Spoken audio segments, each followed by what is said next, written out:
Muito boa noite, sejam todos bem-vindos. Que bom estar aqui mais uma vez nessa quarta-feira, nessa noite fria de São Paulo, mas que bom ter você aqui. Seja muito bem-vindo onde você estiver, quando você estiver. É um prazer poder compartilhar um pouquinho aqui e a gente poder conversar um pouco sobre colesterol tão temido. Então, que bom ter você aqui nessa noite.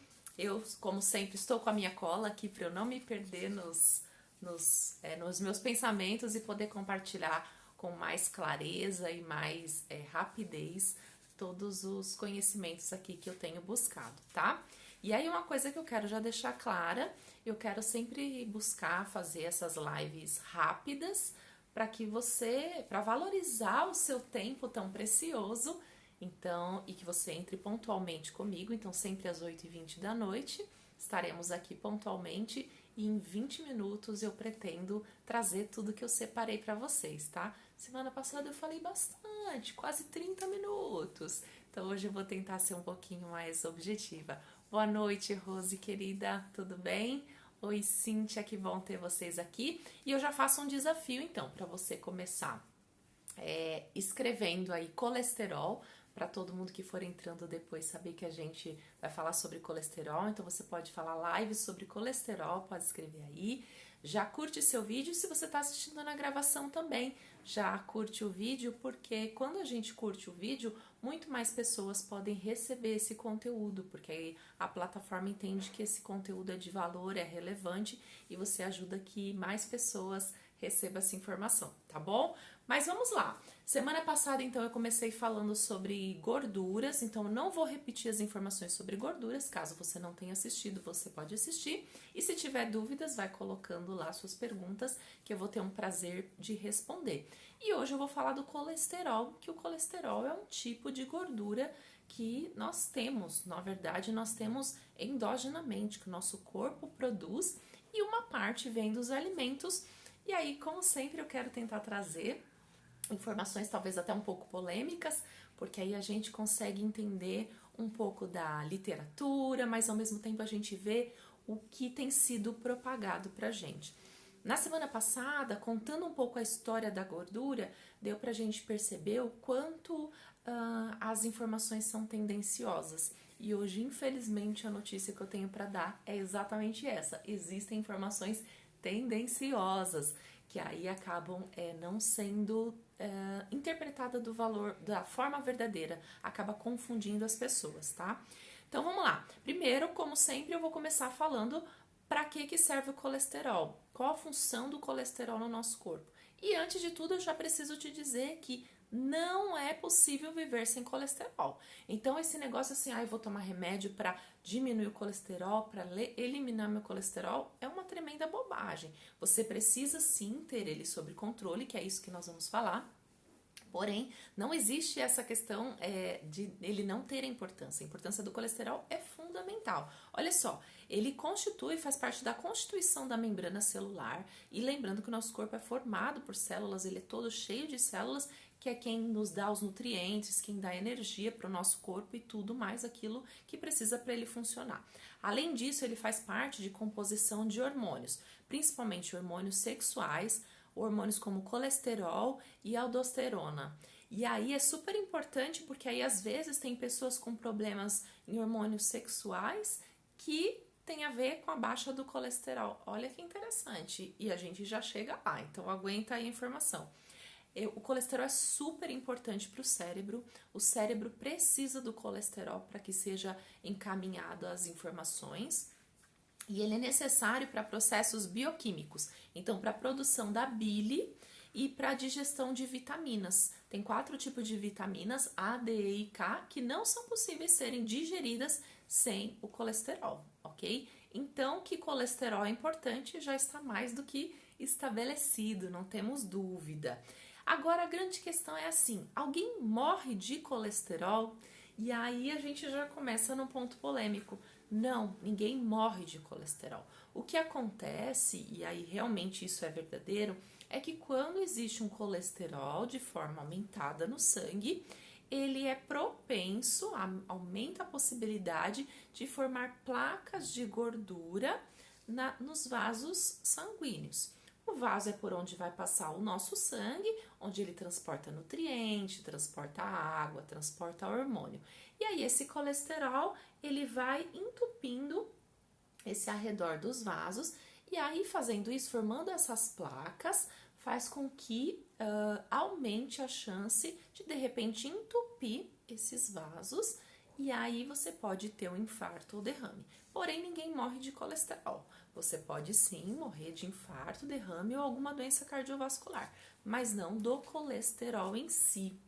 E aí eu encontrei alguns estudos muito interessantes que eles falavam justamente sobre a confusão que se faz, porque as pessoas parecem que não têm pavor de infarto ou de derrame, mas o medo é do colesterol. Só que aí quando passou a informação errônea que nós conversamos na semana passada, a gente vê que na verdade a correção do problema também é errada, porque quando você não corrige o problema, você atinge a forma errada. Não sei se está fazendo claro. Se está fazendo claro, manda um joinha só para eu entender que vocês estão acompanhando aqui as ideias e que está fazendo sentido.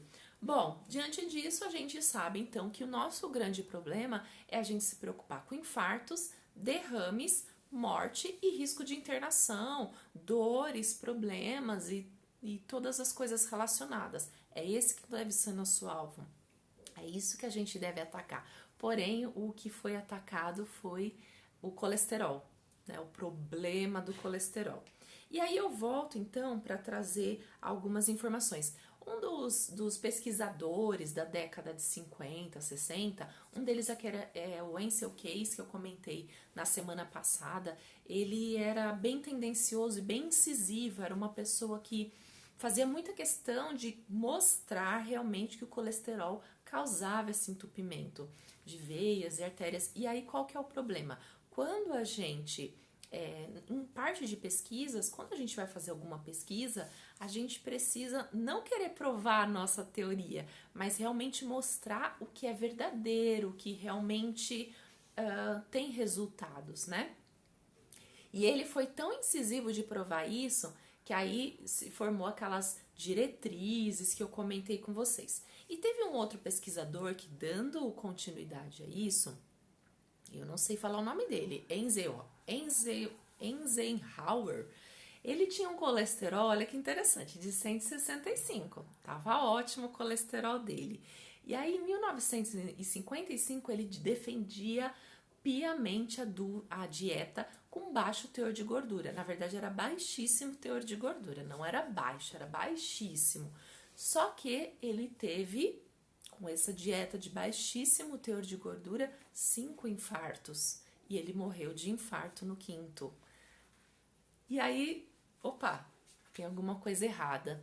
É aí que a gente vê, né? Assim, uma coisa é você pesquisar, você comprovar um evento científico, mas outra coisa é você observar a realidade, o que de fato tem acontecido com as pessoas para a gente poder passar a informação. E aí existem vários tipos de medicação para reduzir o colesterol. Então, realmente, para algumas pessoas esse colesterol aparece aumentado. Tô com a minha cola aqui para eu não esquecer, por isso que às vezes eu olho aqui para baixo, tá? De fato, ele reduz colesterol? Sim. As medicações para colesterol são incríveis para diminuir o valor do colesterol no sangue. Porém, o que a gente percebe é que não reduz infarto nem derrame. Ué, então será que está resolvendo? Não estou dizendo que se você toma remédio é para você parar de tomar. Eu estou dizendo, e meu papel aqui é trazer uma reflexão para a gente pensar, porque hoje em dia a gente tem uma medicina que parece que não cuida de saúde, que está só preocupada em doença, só resolve a doença. E a minha proposta aqui para você é tratar de saúde, trazer propostas para a sua saúde. Então, o medicamento, quando a gente toma, melhora o perfil lipídico, ou seja, vai reduzir sim a fração do LDL e o seu colesterol total, mas ele tem mais efeitos negativos ou simplórios quando é no desfecho geral. Então, quando é para se falar a respeito de infarto, derrame, a gente não vê uma resposta positiva. E aí a gente vê medições de vários tipos de colesterol. Colesterol total, LDL, HDL, o triglicérides, e hoje em dia tem começado a se falar sobre a ApoA1 e a ApoB. Sobre medicamentos, eu listei aqui alguns nomes, vou ter que ler porque são nomes diferentes, né? Tem o lovastatina, simvastatina, que é um dos mais conhecidos, atorvastatina, pravastatina e rosuvastatina.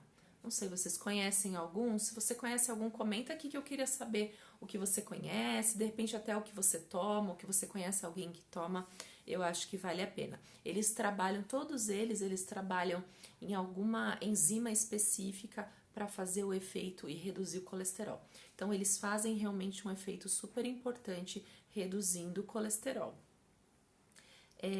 E aí começa a parte polêmica. A gente vê aqui que por que o colesterol aumenta? Quando a gente vê a maioria dos estudos e os mais recentes mostram que 80% do nosso colesterol é produzido endogenamente. O que significa endogenamente? É o seu corpo que produz esse colesterol. Ele produz esse colesterol baseado na sua genética e baseado na sua composição corporal, no seu estilo de vida. Os outros 20% têm relação com dieta, com hábito alimentar. Só que aí o que a gente vê é justamente as pessoas investindo incisivamente numa dieta pobre em gorduras, e aí a gente acaba tendo consequências negativas. Lembra que eu comecei falando que ele constitui a membrana celular, ele faz parte de hormônios, principalmente hormônios sexuais, é importante para o cérebro, e às vezes a gente vê algumas consequências pela falta da gordura e não realmente a solução do problema. Cláudia, seu pai toma simvastatina, né? A simvastatina é uma das medicações mais comuns, assim, que eu vejo.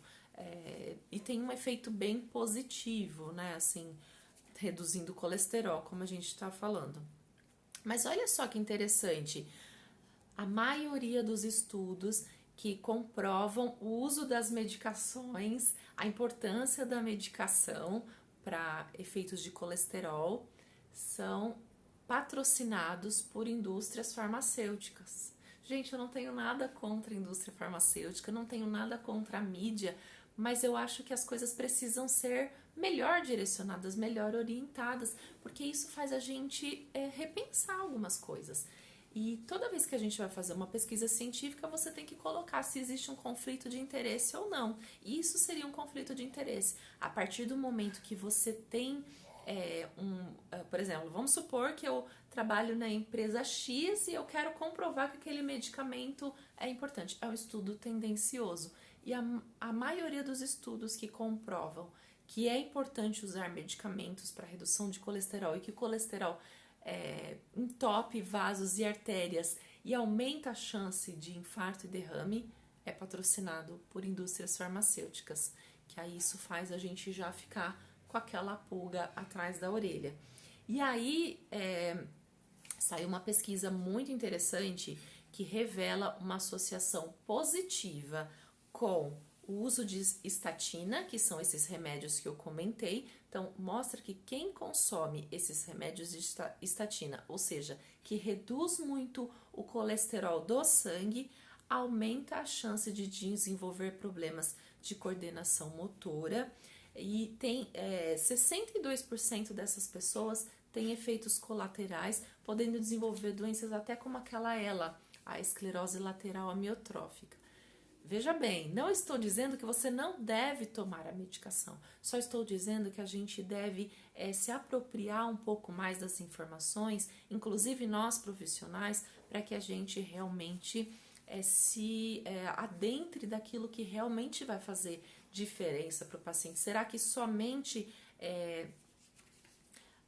a medicação é o que vai resolver? E aí, o que a gente vê como solução? Então, não adianta também eu só trazer pulga aqui na cabeça de vocês e não trazer uma solução. E aí, onde está a solução? A gente vê que, na verdade, o que de fato vai ajudar melhorando esse colesterol não é tirando a gordura. Muito pelo contrário, todos os estudos mostram uma associação positiva com a dieta do Mediterrâneo. E aí eu te pergunto, você sabe o que é a dieta do Mediterrâneo? Você sabe o que compõe principalmente a dieta do Mediterrâneo? Gordura. Olha que interessante. Então, se existe uma associação positiva com a dieta do Mediterrâneo, por que não é divulgado isso? Por que não é ensinado? O que tem na dieta do Mediterrâneo?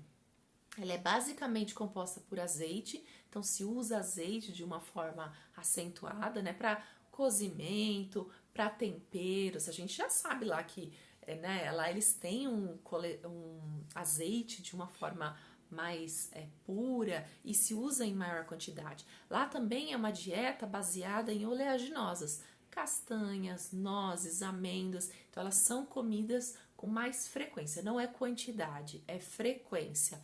Também é uma dieta baseada em frutas e verduras e peixes gordos, né? Salmão, atum, truta. Existe realmente lá em maior quantidade e o valor costuma ser mais acessível do que nós temos aqui, mas é realmente uma dieta mais composta, porque são todos esses alimentos que eu comentei que possuem maior teor de gordura, tá? E o que a gente vê é que o colesterol pode aumentar quando não é dessa parte endócrina, ele pode aumentar quando você tem diabetes, se for descompensada, algumas medicações, uso de diuréticos e corticoides. Esses são alguns dos motivos que podem influenciar esse aumento do colesterol. Ok, já falei coisas horríveis aqui sobre o colesterol e te trago a informação que a ideia não é tirar o colesterol da sua vida, né? Se algum momento você precisar tomar uma medicação que de fato diminui esse colesterol porque existe um risco, realmente a gente precisa tomar. Mas eu acredito que antes disso existe a mudança no estilo de vida. E o que seria essa mudança de estilo de vida? A primeira coisa então que a gente vê é perder peso para quem está acima do peso. E aí vem aquela polêmica, porque e quem é magro? Por que tem colesterol alto? Lembra, existe o lado genético, que é responsável por 80% desse colesterol, mas existe o seu comportamento alimentar. Então, quem é magro precisa observar se realmente existe um histórico genético, e quando é o histórico genético, tem que acompanhar de perto, não tem jeito, mas também o seu estilo de vida. Mas para quem está acima do peso, o primeiro passo é perder peso. Pode ter certeza, a partir do momento que você perde peso, você já muda sua composição corporal e os resultados dos seus exames, eles são assustadoramente melhores. A Renata pode falar com propriedade, né, Rê? A Rê fez uma mudança aí de estilo de vida. Quantos quilos, Rê, que você já perdeu? Ela já perdeu tanto peso e eu tenho certeza que a composição corporal dela é outra. Ela está aprendendo a conviver com uma nova Renata aí, com certeza. Então, a primeira coisa é perca de peso. Segunda questão importante, você precisa praticar atividade física. Não existe a possibilidade da gente achar que é possível ter saúde sem fazer nenhum tipo de atividade física. Nós fomos feitos para caçar, para plantar, para colher, para nos movimentar. Só que a gente trabalha o dia todo no computador, digitando e ali só fazendo trabalhos burocráticos. Não existe força física. Se você não entender isso, e não tem a ver com vontade. Eu todos os dias que eu vou para academia, eu invento uma desculpa para não ir, porque não é o natural do nosso cérebro querer ir. Mas enquanto você não mudar esse comportamento, você sempre vai ficar aí com uma vida que não vai estar saudável. Precisa fazer algum tipo de atividade física. Existem até informações na internet que você pode fazer e pode te ajudar bastante. Você também precisa controlar doenças. Então, se você tem diabetes ou pressão alta, precisa controlar. Seja através da alimentação, estilo de vida, prática de atividade física ou uso de medicamentos. Sem eles, tá tudo interrelacionado. O nosso corpo, ele é totalmente uma máquina perfeita, que ele precisa ter esse equilíbrio para poder funcionar da melhor forma. E aí você precisa cuidar dos seus hábitos alimentares. E aí é sobre eles que nós vamos falar então. Olha só que legal, a Renata perdeu 42 quilos, gente, olha que legal. E foi sem medicação, né, Rê? Então isso mostra como é possível a gente perder mudando o estilo de vida. Então, hábito alimentar. De fato, o que importa? Importa que você não precisa reduzir, retirar a gordura da sua vida.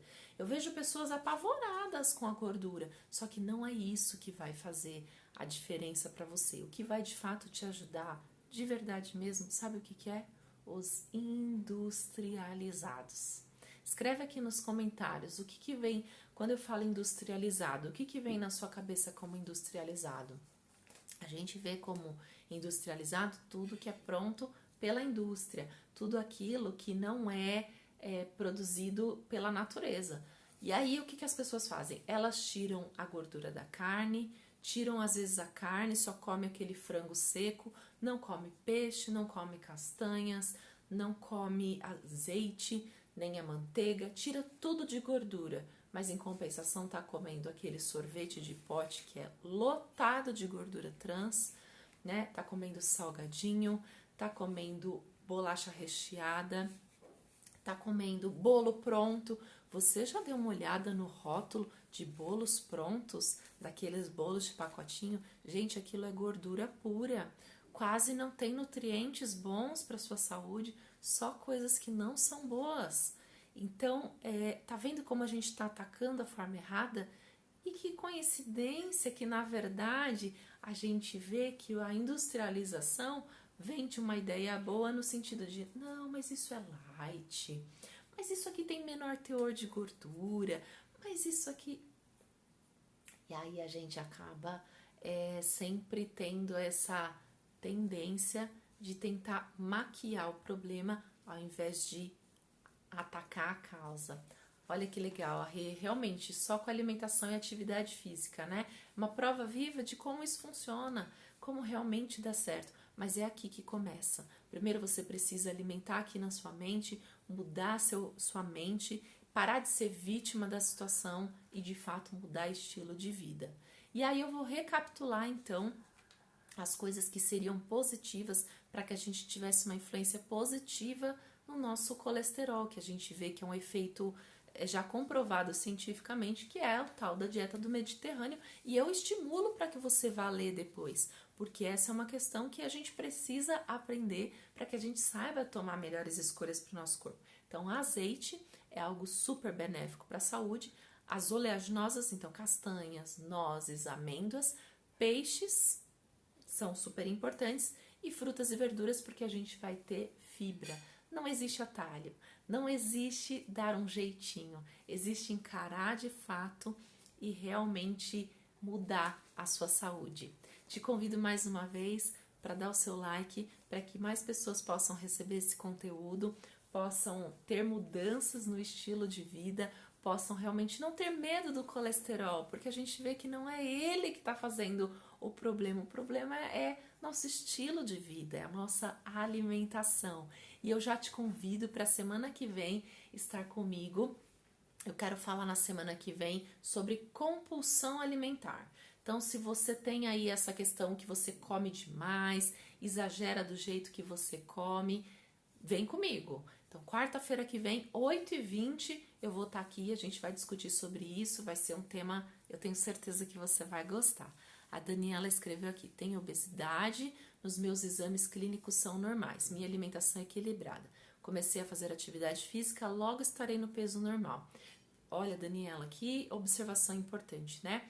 Quando antigamente a gente falava, vocês devem lembrar, que teve uma fase que se divulgava muito assim, se você tá se você tá acima do peso, mas se os seus exames estão bem, tá tudo certo. Não, não está. Você não foi feita para estar acima do peso. Seu corpo não aguenta. Pode ter certeza que isso te dá dor nas costas, dor no joelho, dor no tornozelo, dor nas articulações de forma geral. Quando a gente está acima do peso, nós também somos mais lentos, nosso cérebro não funciona da melhor maneira possível. Então, de fato, a gente precisa mudar isso, mas eu tenho certeza que você vai conseguir. Vai atrás da sua prática de atividade física e a alimentação ser equilibrada já é excelente. Talvez falta tirar um pouquinho mais de alguns industrializados, talvez falta comer só quando tiver fome, ou talvez falta até você controlar a quantidade. O que você não pode é desistir. Às vezes a gente precisa parar de olhar um pouquinho para o lado e foca no seu objetivo, que eu tenho certeza que você vai conseguir. Muito obrigada pela sua presença aqui. Para mim é um prazer poder compartilhar um pouco daquilo que eu estudo, um pouco daquilo que eu vejo na prática. Eu estudo bastante aqui para poder trazer tudo isso para vocês. Eu espero você na próxima quarta-feira e se você tiver dúvidas já me mande aqui, que eu vou ter um prazer de te responder. E fica um beijo carinhoso nessa noite fria e até quarta-feira que vem. Com certeza, Rê, uma nova pessoa. Um beijo, boa noite e curte o vídeo. Eu agradeço muito porque aí outras pessoas podem receber esse conteúdo também. Tchau, tchau, até quarta-feira.